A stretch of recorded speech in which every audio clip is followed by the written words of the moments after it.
Parliament में एक security breach होती है जहां दो लोग विजिटर गैलरी से कूदकर सदन में चले जाते हैं। उसके बाद बहुत से मामले बढ़ते हैं और एमपीज डिमांड करते हैं और बदले में क्या होता है, अराउंड 78 मेंबर्स को, जो राज्यसभा और लोकसभा दोनों का मिला के हैं, इनको सस्पेंड कर दिया जाता है। एक ही दिन में 33 मेंबर सस्पेंड होते हैं लोकसभा से। लेकिन क्या आज तक का सर्वाधिक नंबर सस्पेंशन का 33 मेंबर्स का है? क्योंकि पूरे विंटर सेशन में, इस सेशन में ये लोग अब भाग नहीं ले पाएंगे पार्लियामेंट की प्रोसीडिंग्स में। और क्या इससे ज़रा सस्पेंशन कभी हुए हैं? तो हाँ, हुए हैं। एक बार इंडिया में 63 मेंबर्स को भी लोकसभा से सस्पेंड कर दिया गया था जब ठक्कर पैनल की रिपोर्ट आई थी 1989 में under the Rajiv Gandhi government. हम इस वीडियो में जानेंगे क्यों होता है सस्पेंशन, क्या इसके रूल्स हैं और कैसे ये थोड़ा अनडेमोक्रेटिक है पर कभी कभी जरूरी भी हो जाता है। क्या है सस्पेंशन की वजह है, कैसे इसको अप्लाई किया जाता है, लोकसभा राज्यसभा में क्या डिफरेंस है और क्या सस्पेंशन का अंतर है इस बार और उस बार में, जब राजीव गांधी की गवर्नमेंट के टाइम पे भी सस्पेंशन हुआ था। तो वेलकम टू ज्ञानकोश और आइए जानते हैं इस चीज़ के बारे में। पहली बार हुआ क्या, ओवरऑल अभी देखें हम तो 92 एमपी सस्पेंड हो चुके हैं और इनमें से अगर आप देखें तो 78 एमपीज तो केवल एक दिन में सस्पेंड हुए थे। और ये 78 मेंबर सस्पेंड क्यों हुए थे? क्योंकि इन्होंने डिमांड करी थी कि जो सिक्योरिटी ब्रीच इंडियन पार्लियामेंट में हुआ उसके बारे में होम मिनिस्टर आकर एक बयान दें। लेकिन होम मिनिस्टर ने बयान नहीं दिया और बदले में ये लोग क्या कर रहे थे, ये होता है वेल ऑफ द सेट, या वेल कहते हैं इसको, ये जो आपको आसपास दिख रहा है इलाका, इसमें घुस के स्लॉन्गरिंग कर रहे थे, कोई पर्चियां दिखा रहे थे, कुछ चिल्ला रहे थे और सदन की कार्रवाई को चलने नहीं दे रहे थे।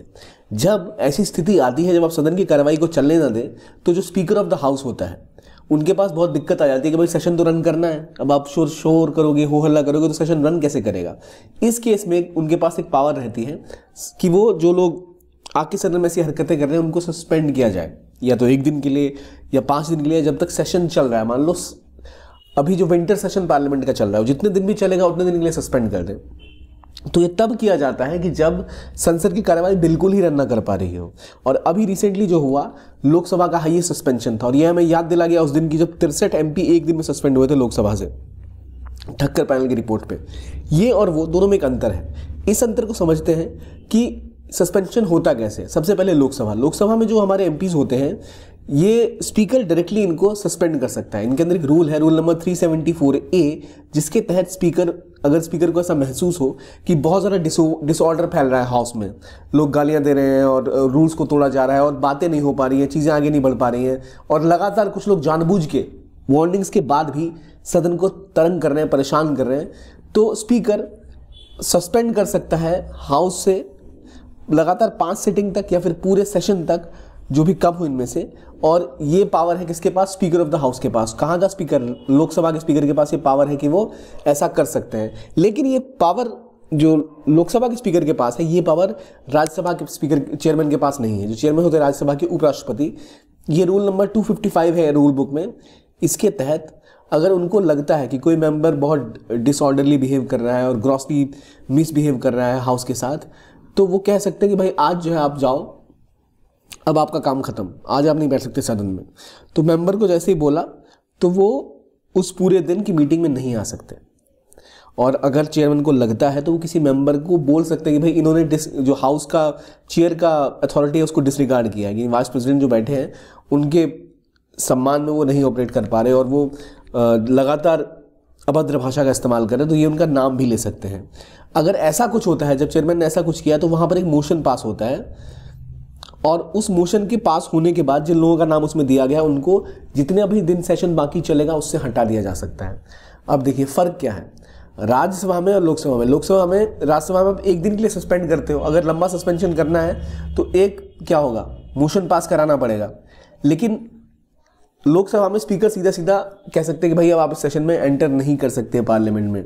दोनों में डिफरेंस है। और लोकसभा की स्पेशल पावर जो आपको दिख रही है राज्यसभा से ज़्यादा, ये असल में इन्वॉल्व हुई थी 5 दिसंबर 2001 को, जब रूल बुक में इस क्लॉज को ऐड किया गया था, जिसके तहत स्पीकर को ज़रूरत नहीं है कि सस्पेंशन के लिए पास करे एक मोशन, सीधा सीधा वो कर सकते हैं सस्पेंड। इसीलिए लोकसभा का जो सस्पेंशन इस बार हुआ है, ये सभी लोग पूरे विंटर सेशन अटेंड नहीं कर पाएंगे।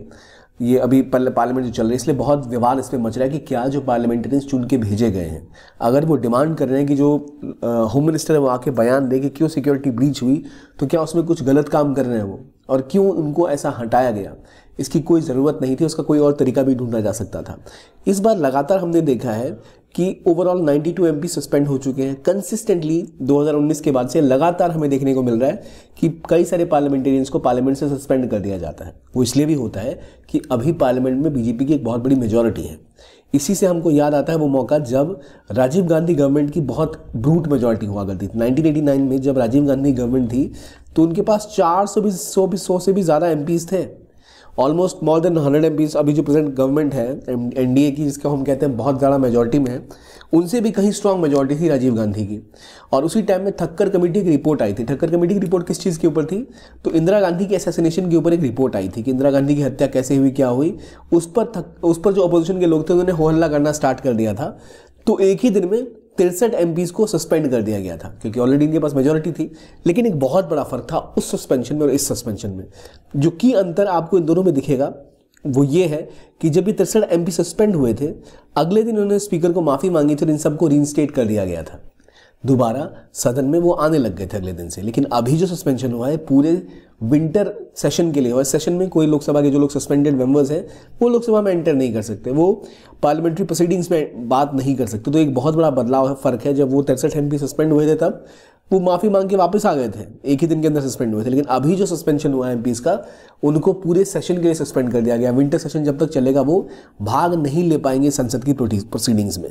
तो इसलिए एक बहुत डिफरेंस है इसमें। और जब हम इसकी बात कर रहे हैं, एक चीज़ और समझिए कि अगर आप यूपीएससी की तैयारी कर रहे हैं, 2025 का अटेम्प्ट आपको लेना है, तो बहुत रेलिवेंट है आपके लिए कि आप कॉन्सेप्ट्स को समझें, कॉन्सेप्ट्स की डेप्थ को समझें। तैयारी का तरीका क्या होता है, कैसे क्वेश्चंस पूछे जाते हैं, क्वेश्चंस की रेलेवेंस क्या होती है, मेंस और प्रीलिम्स पे कैसे अंतर होता है क्वेश्चंस का, इन सब को समझिए। प्लस क्योंकि लंबी जर्नी होती है प्रिपरेशन की, तो बहुत इंपॉर्टेंट है कि उस जर्नी तक अपने आप को स्ट्रांगली कंट्रोल में रखें और कंसिस्टेंटली पढ़ाई करें, अपने शेड्यूल को मेंटेन करें, डेविएट ना हो। और वो तभी हो पाएगा जब आपके पास अकाउंटेबिलिटी होगी, जो आती है एक बेहतर क्लासरूम प्रोग्राम से। तो एक अच्छा क्लासरूम प्रोग्राम आपके पास अगर है तो आपको डेली एक क्लासेस अटेंड करनी होती है, आपको जो भी डाउट्स होते हैं वो क्लियर होते हैं, आप मोटिवेटेड रहते हैं, प्लस आपको पता लगता है क्या पढ़ना है। Current affairs, economics, geography, political science, history, एक डाइवर्स सेट ऑफ सब्जेक्ट्स हैं। इन सब के बारे में पढ़ना, जानना किस सब्जेक्ट को कैसे पढ़ना है, किसकी स्ट्रैटेजी कैसे अलग होती है, बहुत रेलेवेंट है। तो इसलिए क्लासेस करना इंपॉर्टेंट है। और इसके लिए दिक्कत क्या आती है कि क्लासेस या तो बहुत महंगी होती है, बिल्कुल भी फ्लेक्सिबल नहीं होती है, आपको दिल्ली जाना पड़ेगा, किसी बड़े शहर में जाके पढ़ना पड़ेगा। वो अब आपके साथ दिक्कत नहीं, क्योंकि ओनली IAS आपके लिए लाया है एक बहुत ही अफोर्डेबल कोर्स, केवल 10,999 रुपये में। एक ऐसा कोर्स जो आप अफोर्ड भी कर सकते हैं और जिसमें क्वालिटी पर स्पेशल फोकस किया गया, यानी हाई क्वालिटी विद अफोर्डेबिलिटी। और ये कोर्स आपके लिए उपलब्ध है इंग्लिश और हिंदी दोनों में, केवल 10,999 में। जो ऑफलाइन क्लासेस की क्वालिटी होती है वही मेंटेन करने की कोशिश इसमें की गई है। डिटेल्ड आपको इसकी डिटेल्स इसके आपको लिंक में डिस्क्रिप्शन है उसमें मिल जाएंगे, कमेंट बॉक्स में इसका लिंक आपको मिल सकता है, डिस्क्रिप्शन में भी मिल सकता है। वहाँ से आप इस कोर्स तक पहुँच के और डिटेल से इसके बारे में जान कर सकते हैं, अपनी प्रिपरेशन को और स्ट्रॉन्ग कर सकते हैं।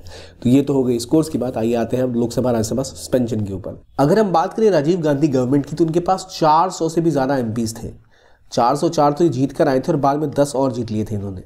और कहाँ अभी जो गवर्नमेंट है उसके पास 300+ एमपीज़ हैं पार्लियामेंट में, यानी दोनों ही गवर्नमेंट मेजॉरिटी में है। लेकिन राजीव गांधी गवर्नमेंट कुछ ज़्यादा ही स्ट्रांग ब्रूट मेजॉरिटी के साथ थी, अभी की गवर्नमेंट से भी ज़्यादा। और जब भी गवर्नमेंट ऐसी आती है जिसके पास बहुत ज़्यादा सीटें होती हैं लोकसभा में, सिंगल पार्टी मेजॉरिटी जब भी आती है तो टेंडेंसी ज़्यादा होती है। और 1989 के बाद पहली बार कोई गवर्नमेंट 2 बार लगातार अपने आप से मेजॉरिटी पे कोई चुन के आई थी। तो इस मेजॉरिटी के साथ होता ये कि लोकसभा में आपके पास पावर ज़्यादा होती है, तो इसलिए रूल्स को ज़्यादा स्ट्रांगली पुश किया जाता है। और इसलिए हम देख रहे हैं यहाँ भी सस्पेंशन ज़्यादा हो रहे हैं लोकसभा राज्यसभा में कंपेयर टू पिछले सालों की तुलना में, जब कोalition गवर्नमेंट हुआ करती थी। अभी तो केवल एक पार्टी की सरकार है मुख्य रूप से। तो इसीलिए ये ज़रूरी है कि सरकार इसका ध्यान रखे कि पार्लियामेंटेरियंस के साथ इस तरह व्यवहार ना हो, क्योंकि उनका जब तक पार्टिसिपेशन नहीं होगा पार्लियामेंट में, तब तक हम पार्लियामेंट को नहीं कह सकते कि सुचारू रूप से चल रही है। केवल अगर एक रूलिंग गवर्नमेंट की पार्टी अगर बिल पास कराती रह जाए, तो पार्लियामेंट का मेन उद्देश्य क्या है कि जब भी कोई बिल वहाँ आता है तो उसके ऊपर डिस्कशन होती है, डेलिब्रेशन होती है, जो सही होता है उस पर निर्णय लिया जाता है। इसलिए बहुत ज़्यादा ज़रूरी है कि दोनों ही पक्ष, सत्ता पक्ष और विपक्ष, दोनों मिलकर सदन में पार्टी और बेहतर डिस्कशन हो, तभी जाकर आप एक हेल्दी डेमोक्रेसी की बात कर सकते हैं। इस सस्पेंशन को एक दिन के बाद स्थगित किया जा सकता था, अगले दिन इन लोगों को एंटर करने दिया जा सकता था पार्लियामेंट, और या पार्लियामेंटेरियंस के अंदर भी एक गरिमा होनी चाहिए कि वो एक मोशन पास कराकर डिबेट के लिए बुला सकते हैं या बाहर विरोध प्रदर्शन कर सकते हैं, या कई और तरीके होते हैं प्रदर्शन करने के। संसद में जाकर स्पीकर के वेल के अंदर जाकर ही प्रदर्शन करना इकलौता तरीका नहीं है। वो दिन लद गए जब पार्लियामेंटेरियन एक दूसरे के ऊपर माइक उठा के मारा करते थे, कुर्सियां फेंका करते थे, जो बिल्कुल भी उनकी गरिमा को शोभा नहीं देता। तो इस चीज़ को ध्यान में रखते हुए बहुत इंपॉर्टेंट है कि बोथ जो स्पीकर ऑफ द हाउस के पास ये पावर होती है, हालांकि गवर्नमेंट के पास ये पावर तो नहीं होती। स्पीकर को ऐसा लगा कि अगर इस तरह का भेदभाव किया जा रहा है तो ये गलत है।